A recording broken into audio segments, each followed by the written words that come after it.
ইন্দিরা দেবী চৌধুরানীর কথা।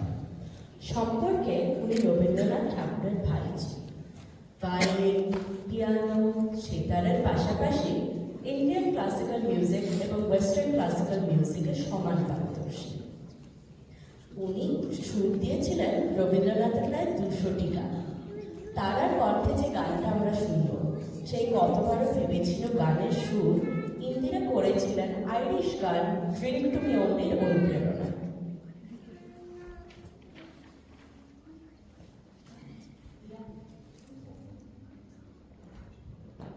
Just get off the cupcakes.